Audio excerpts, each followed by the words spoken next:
In the summer of 2020, in the wake of the George Floyd riots, Merriam-Webster announced plans to change their dictionary's definition of racism. Why? To most people, in conversation, understanding the word is not challenging. They mean discrimination or prejudice based on race. That's what's been in the dictionary for decades. But you might have noticed lately that certain racist behavior has been defended as not racist. How come? Because the group being called racist can't be racist if they don't have power. Power plus prejudice has taken off as the new redefinition of racism. Robin DiAngelo, famed so-called anti-racist educator and author of the New York Times best-selling White Fragility, has been the foremost evangelist for it. But where did this all come from? In 1967, Stokely Carmichael published his book Black Power, which defined his brand new term, institutional racism, also known as systemic racism. Carmichael believed integration is a subterfuge for the maintenance of white supremacy, accused Martin Luther King Jr. of Uncle Tomism, and wrote, "We cannot and shall not offer any guarantees that black power, if achieved, would be non-racist." Institutional racism to Carmichael didn't just mean overtly racist institutions like slavery and Jim Crow. Carmichael's institutional racism required finding no specific individual racist behind an institution's racism, but instead vaguely originates in the operation of established and respected forces in the society.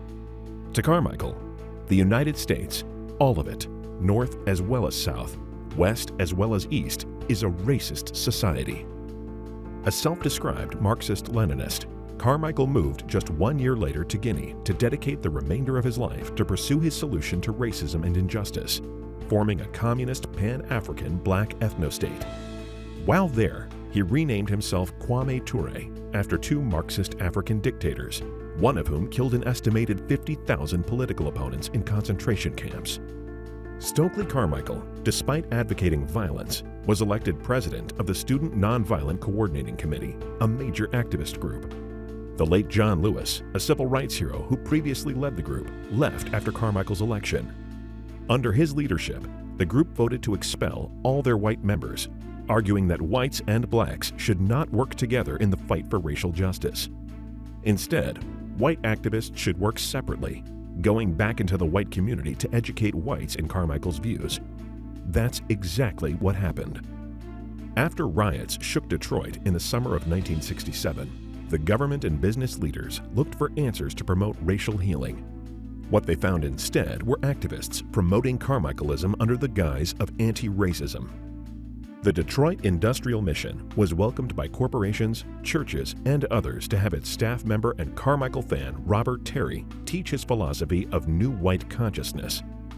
Terry developed Carmichael's ideas to argue that since all American whites lived in a white racist society, therefore, all whites must be racist by definition. The best a white person could be was an anti-racist racist. Educational groups in the area took up Terry's position.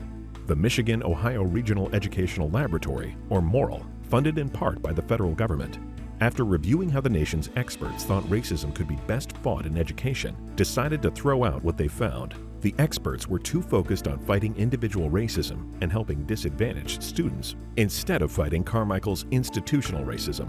Moral executive Delmo Della Dora believed the nature of racism is such that only a minority of Negroes perceive the black experience in our society through black eyes. At a time when 88% of Detroit's blacks supported integration and only 3.5% approved of a separate black nation, Della Dora and Moral believed black people who disagreed with Carmichael had repressed their own black experience and instead spread his and Terry's views to the region's teachers. And to instill these views in others, they used psychological techniques developed by an organization called the National Training Laboratories. The so-called father of NTL, Kurt Lewin, was a psychologist who headed the Psychological Warfare Center for the Far East at the Office of Strategic Services, the predecessor organization to the Central Intelligence Agency.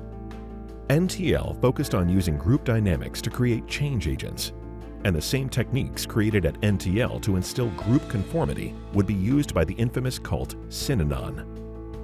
After Detroit's riots, business leaders joined with Detroit's mayor and Michigan Governor George Romney to found the New Detroit Committee, an organization to rebuild the city and fight racism.